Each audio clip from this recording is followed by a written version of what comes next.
कहानी की शुरुआत होती है तबाह हुए अर्थ से, जो एक बहुत बड़े एस्टेरॉयड के टकराने के कारण पूरा अर्थ तबाह हो गया, जिससे मानव जाति लगभग खत्म हो जाती है। अर्थ पर अब बस एक छोटा सा शहर और कुछ लोग बचे हैं जो एक चर्च के फॉलोअर्स होते हैं, जहाँ का नियम बहुत ही सख्त होता है, जिसे हर किसी को मानना पड़ता है। और इसी शहर में ग्रे नाम की एक विच होती है जो हर किसी के विश को कुछ बलिदान के बदले पूरा करती है, जिससे चर्च के पादरी पैट्रियार्क को लगता है कि कहीं हमारे लोग विच की बातों में आकर उसके साथ न हो जाए, जिससे वो विच हमारा अस्तित्व खत्म कर देगी। इसी डर को एक बड़ा मुद्दा बनाकर पैट्रियार्क अपने लोगों के साथ ग्रे को फांसी देने का ऐलान करता है। जब भी हम देखते हैं कि एक लेडी पादरी ग्रे को फांसी के फंदे से लटकाकर एक वुडन स्पोर्ट के सहारे खड़ा किए होती है कि तभी वो लेडी पादरी उस वुडन स्पोर्ट को लात मारकर फेंक देती है, जिससे ग्रे फंदे से लटक जाती है। तभी ग्रे अपना जादू दिखाते हुए चर्च के एक बंदे को हिप्नोटाइज करके उसे ऐसा दिखाती है कि फांसी के फंदे से वो लटका हुआ है और उसका दम घुट रहा है, जिससे वो बंदा खुद को बचाने के लिए फंदे पर गोली चलाता है, जिससे वो फंदा टूट जाता है और ग्रे आजाद हो जाती है। तभी उस बंदे का इल्यूजन टूटता है और सोच ही रहा होता है कि ये मैंने क्या कर दिया, कि तभी ग्रे उसे दूसरा इल्यूजन दिखाती है जिसमें वो उसके पास आ रही होती है, कि तभी वो बंदा ग्रे को मारने के लिए गोली चलाता है और असल में उसे देखने को मिलता है कि उसने अपने ग्रुप के ही एक बंदे को मार दिया। तभी वो लेडी पादरी आती है और इस बंदे को मार देती है जो ग्रे के इल्यूजन में फंसा था। जिसके बाद इन्होंने हर जगह ग्रे को ढूंढा पर वो इन्हें कहीं नहीं मिली। वो असल में इधर ही छिपी होती है, पर उसने एक ऐसा इल्यूजन बनाया था कि वो किसी को नहीं दिख रही होती है और वो इनके सारे लोगों को धीरे धीरे मार रही होती है। और जब ग्रे उस लेडी पादरी के गले पर चाकू रखती है तो वो कहती है कि मार दो मुझे, लेकिन ग्रे उसे मारती नहीं है बल्कि उसे फांसी के फंदे से लटकाकर वहां से चली जाती है। तभी दूसरे सीन में हम बॉयस नाम के एक बंदे को देखते हैं जो एक टनल के अंदर कुछ गुंडों से फाइट कर रहा होता है, जिसके फाइट स्किल और स्नैक अटैक से हमें पता चलता है कि बॉयस कोई आम इंसान नहीं है बल्कि एक बाउंटी हंटर है। जब ही सीन दोबारा ग्रे पर शिफ्ट होता है जहां उस राज्य की क्वीन अपने सेनापति के साथ ग्रे से एक विश मांगती है कि मुझे सेफ शिफ्टर की पावर चाहिए जो एक वेयरवुल्फ होता है। ग्रे उसे कहती है मैं तुम्हारी विश एक्सेप्ट करती हूँ, लेकिन हर विश की एक कीमत होती है जो तुम्हें चुकानी होगी और मैं तुम्हारी इस विश को फुल मून होने तक पूरा करूंगी, जिसमें अभी 6 दिन बाकी है। ऐसा कहकर ग्रे क्वीन की विश को एक्सेप्ट कर लेती है और वहाँ से क्वीन और सेनापति चले जाते हैं। लेकिन थोड़ी देर बाद सेनापति वापस आता है और ग्रे से क्वीन के काम को ना करने के लिए कहता है, क्योंकि उसे लगता है कि क्वीन जो करना चाह रही है वो ठीक नहीं है। ग्रे को इसकी भी बात माननी पड़ती है क्योंकि ग्रे पर एक शराप है कि वो किसी की भी विश को मना नहीं कर सकती, जिससे ग्रे इस सेनापति की भी बात मान लेती है। तो अब कहानी में ट्विस्ट ये आता है कि ग्रे इन दोनों अपोजिट विशेष को कैसे पूरा करेगी। वो अपनी पावर से पूरे लॉस्ट लैंड में सेफ शिफ्टर को ढूंढने लगती है जिसे उसे मारना है। वो अपने विजन में देखती है कि बहुत से लोग सेफ शिफ्टर का शिकार करने आए थे, लेकिन फिर ये सब उसी का शिकार बन गए। इन सबको मारते हुए सेफ शिफ्टर जोर से दहाड़ता है, जिससे डरकर ग्रे का जादू भी टूट जाता है। जिसके बाद सीन शिफ्ट होता है क्वीन पर, जहां हम देखते हैं कि किंग बहुत ही बीमार है और बेड पर लेटा हुआ है और ग्रे बॉयस से मिलने आती है, क्योंकि बॉयस इस राज्य का सबसे बेस्ट बाउंटी हंटर होता है जो ग्रे के मिशन के लिए परफेक्ट है। ग्रे सेफ शिफ्टर को मारने के बदले बॉयस को अच्छे पैसे ऑफर करती है। ग्रे बॉयस के साथ खुद भी द लॉस्ट लैंड जाना चाहती है जहाँ उस सेफ शिफ्टर का बिल है। असल में वहीं पर सेफ शिफ्टर को मारकर उसकी ताकत को कैद किया जा सकता है, कहीं और नहीं। तभी बॉयस ग्रे को अलर्ट करते हुए कहता है कि ये मिशन बहुत ही खतरनाक है, जिसमें हमें कई भयानक डीमंस का सामना करना पड़ेगा। पर ग्रे हर तरह के खतरे और मुश्किलों का सामना करने के लिए तैयार होती है। कि तभी चर्च के लोग जो अभी भी ग्रे को ढूंढ रहे होते हैं वो इन पर हमला कर देते हैं, जिससे बचते बचाते ये भागकर अपने मिशन की ओर चल देते हैं। जब भी सीन शिफ्ट होता है चर्च पर, जहां हम देखते हैं कि चर्च के लीडर पैट्रियार्क को पता चल जाता है कि क्वीन ग्रे के पास मदद के लिए गई थी, जिससे उसका शक यकीन में बदल जाता है कि राज्य की क्वीन और ग्रे दोनों मिलकर हमारा अस्तित्व खत्म कर देगी। कि तभी पैट्रियार्क अपने लोगों को ग्रे को ढूंढकर मार देने का हुक्म देता है।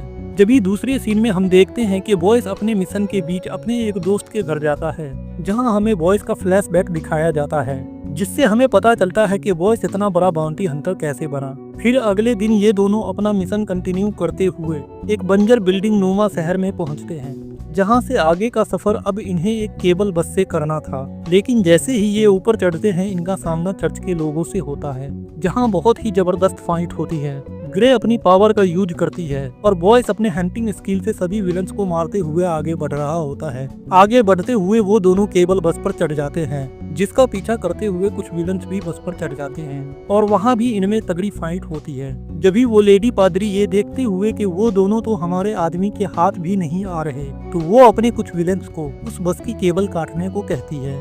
बस का केबल काटते ही बस डिसबैलेंस होकर नीचे गिरती है और एक चट्टान पर जाकर अटक जाती है, जहां से निकलकर वो चट्टान पर चढ़ते हुए एक केव में जा रहे होते हैं कि तभी लेडी पादरी अपनी स्नाइपर निकालकर ग्रे को शूट करने वाली होती है कि तभी ग्रे उस स्नाइपर के लेंस के थ्रू उस पादरी को हिप्नोटाइज कर देती है, जिससे उसे लगता है कि वो दोनों वहां से भाग गए और कुछ इस तरह उन दोनों का पीछा इनसे छूट जाता है। इस फाइट के दौरान बॉयस को एक गोली लग जाती है, जिसे बॉयस खुद अपने जिस्म से निकालता है और ग्रे उसके जख्म पर टाके लगाती है। सीन दोबारा क्वीन पर शिफ्ट होता है, जहां हम देखते हैं कि क्वीन प्रेग्नेंट है। अब उसे एक संतान मिल गया था, जिससे अब उसे किंग को और सहने की जरूरत नहीं थी और वो फौरन किंग को मार देती है और लोगों से झूठ कह देती है कि उनकी बीमारी की वजह से उनकी मौत हो गई। दूसरी ओर ये दोनों अपने मिशन पर आगे बढ़ते हुए एक ऐसी जगह पहुंच जाते हैं जहां बहुत सारे बहुत ही खतरनाक डीमंस होते हैं, जो इन पर अटैक करने के लिए आगे बढ़ रहे होते हैं। कि तभी बॉयस आग का एक गोला बनाकर खुद को और ग्रे को सेव कर लेता है, क्योंकि वो डीमंस आग को क्रॉस नहीं कर सकते। लेकिन वो डीमंस काफी शातिर होते हैं। वो जमीन के अंदर घुसकर एक साइड से आग बुझा देते हैं और उन पर हमला करते हैं। जिस हमले से बचते हुए ग्रे और बॉयस बहुत सारे डीमंस को मार रहे होते हैं कि तभी दो मामूली इंसान को इतने सारे डीमंस को मारते देख डीमंस का लीडर सामने आ जाता है और ग्रे पर हमला करता है। तभी ग्रे अपने जादू से उस मॉन्स्टर को हिप्नोटाइज करके उन सारे डीमंस को अपने से दूर करवाने का ऑर्डर देती है और देखते ही देखते ग्रे अपने हाथों से आग निकालती है, जिससे सारे डीमंस जलकर भस्म हो जाते हैं और आखिर इनका पीछा छूट जाता है। थोड़ी देर बाद बॉयस ग्रे से पूछता है, मुझे तो वो आग की तपस फील ही नहीं हुई, तुमने वो आग कैसे लगाई थी? जिस पर ग्रे कहती है, असल में मैंने वहाँ कोई आग नहीं लगाया, बस उन डीमंस को इल्यूजन दिखाया था, जिससे वो डीमंस अपनी सोच और आग के डर की वजह से खुद को भस्म कर लिए। तभी वो अपने मिशन को कंटिन्यू करते हुए आगे बढ़ते हैं, जहाँ से द लॉस्ट लैंड अब ज्यादा दूर नहीं था। दोनों आपस में कुछ बात करते हुए एक ब्रिज से गुजर रहे होते हैं कि तभी उन्हें एक बार फिर से चर्च ग्रुप के विलन्स दिखते हैं, जो इनको मारने के लिए यहाँ तक इनके पीछे आ गए थे। कि तभी ग्रे अपनी अक्ल का ढक्कन खोल के ब्रिज के एक हिस्से पर जाकर सामने खड़ी हो जाती है और वो विलन्स अपनी ट्रेन को बिना स्टॉप किए ग्रे को कुचलने के लिए आगे बढ़ते हैं। कि तभी इन्हें ब्रिज आगे से टूटा हुआ दिखता है, जहां से ग्रे जंप करती है और नीचे लटका हुआ बॉयस उसका हाथ पकड़ लेता है और इधर ट्रेन क्रैश होने के कारण ये सारे विलन गिरकर मर जाते हैं। उधर इसका अभाव पैट्रियर्क को हो जाता है कि उसके सारे साथी मारे गए और उसे डर लगने लगता है कि वो जो सालों से लोगों को मजहब के नाम पर सबको अपना गुलाम बनाए बैठा है, कहीं ये ना हो कि क्वीन ग्रे के साथ मिलकर उसकी ये ताकत छीन ले। इसलिए वो सारे लोगों को इकट्ठा करके लोगों से कहता है कि क्वीन ग्रे के साथ मिलकर हमारे इस जगह को यानी हमारे राज्य को बर्बाद करना चाहती है। और जब इस बात की भनक क्वीन को लगती है तो वो अपने सेनापति को बुलाकर उसे अपने प्यार के जाल में फंसाकर उससे पैट्रियर्क और उसके लोगों को मरवा देती है। दूसरी ओर ग्रे बॉयस को लेकर सेफ शिफ्टर के ठिकाने द लॉस्ट लैंड पहुंचती है, जहां एक बार फिर बॉयस ग्रे को वार्न करता है कि इसमें बहुत खतरा है, हम अब भी यहां से लौट सकते हैं। देखो हमारे चारों तरफ उन इंसानों के स्कल पड़े हैं जो सेफ शिफ्टर को मारने आए थे। कि तभी ग्रे आगे बढ़ती है और कुछ बड़े बड़े चांदी के नाखून पहनने लगती है। ये पहनकर वो बॉयस को एक बहुत बड़ा सीक्रेट रिवील करती है और कहती है कि तुम्हें क्या लगा, मैं नहीं जानती कि तुम ही सेफ शिफ्टर हो।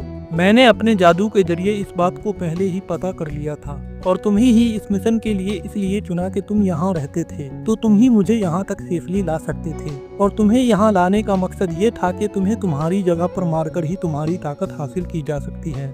फुल मून होते ही बॉयस एक सेफ शिफ्टर यानी भेड़िए में बदलने लगता है। भेड़िए में तब्दील होते ही बॉयस की ताकत बहुत ज्यादा बढ़ जाती है और वो ग्रे पर हमला करने के लिए आगे बढ़ता है। जब ही ग्रे झट से उसे हिप्नोटाइज कर देती है और उसे ऐसा फील करवाती है कि उस पर बहुत सारे काले परिंदे हमला कर रहे हैं। उन परिंदों से बचने के लिए बॉयस भी उन पर हमला कर रहा होता है कि तभी ग्रे अपने चांदी वाले नाखून से उस पर हमला करके उसे घायल कर देती है। इतने में उधर चांद भी डूबने लगता है और बॉयस इधर कमजोर होकर भेड़िए से इंसान बन जाता है और बेहोश हो जाता है।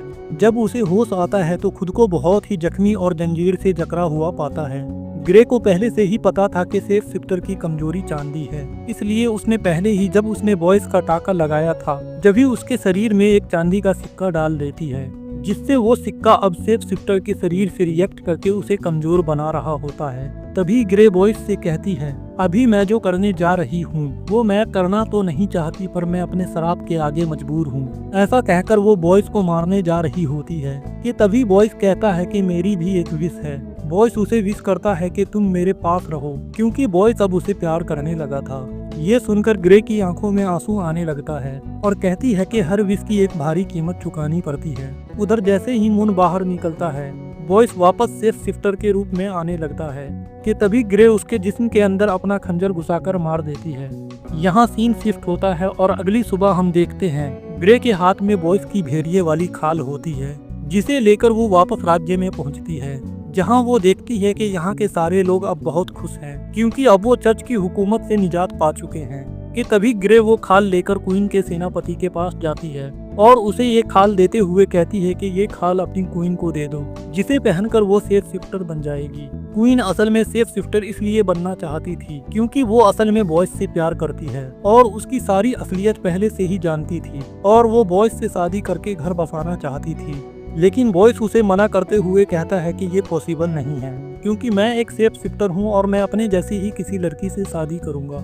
जिस बात को ईगो पर लेकर क्वीन सेफ शिफ्टर बनना चाहती थी बॉयस को हासिल करने के लिए। कि तभी वो सेनापति ग्रे से कहता है कि मेरी विश का क्या। जब ग्रे कहती है कि तुम्हारी विश का मकसद था कि तुम्हें क्वीन मिल जाए, तो बॉयस अब मर चुका है तो क्वीन तुम्हारी हुई। उधर जब ये खाल क्वीन को मिलता है और उसे पता चलता है कि बॉयस अब मर चुका है, तो वो पूरी रात उसके गम में रोती रही और फुल मून होने तक उसने वो खाल नहीं पहना। तो सुबह होते ही सूरज की रोशनी पड़ते ही वो खाल चमकते हुए गायब हो गई, जिससे क्वीन बॉयस के गम और गुस्से में वो अपने सेनापति को मार देती है।